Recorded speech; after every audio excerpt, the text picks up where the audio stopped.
اهلا بيكم. يلا معايا النهارده سيب نفسك كده عشان نشد بعض المكان احسن. بص يا سيدي، في لحظات كتير قوي بنعدي بيها كلنا، بتكون الدنيا زحمة جدا جوانا وحوالينا، حاجات كتير مطلوبة تتعمل وناس كتير محتاجانا. ممكن يكون ده حالك بالفعل وانت بتسمعني دلوقتي.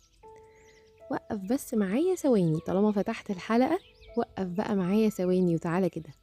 تعالى نرجع لورا بالكاميرا شوية، نرجع زوم اوت زوم اوت، نبص من فوق على كل الحاجات الزحمة دي. تمام، ارجع ارجع ارجع، بص على الحاجات المطلوبة منك كلها، وخد نفس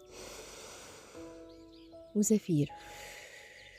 بص من بعيد ووجه انتباهك للنهاردة بس.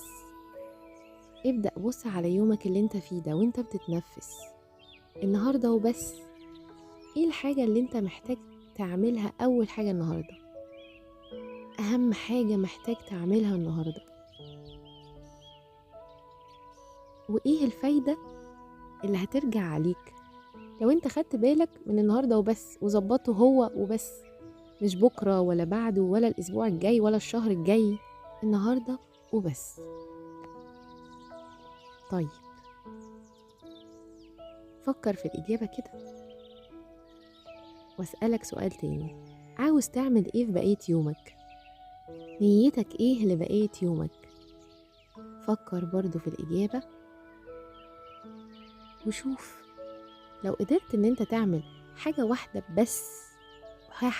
بس النهاردة، وانت فخور بنفسك وعملتها بالطريقة كده اللي انت تحب تعملها بيها وخلصتها على أكمل وجه وأتقنت عملك، تفتكر الحاجة دي هتكون ايه؟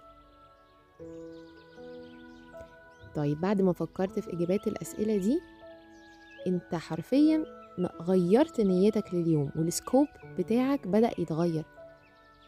لاحظ بقى شعورك كده وانت واقف بزوم اوت من بعيد، بتفكر ايه الحاجة اللي انت حقيقي محتاج تعملها، وايه الفايدة اللي هترجع عليك لو انت فكرت في النهاردة بس. اوكي، وعاوز تعمل ايه في بقية يومك؟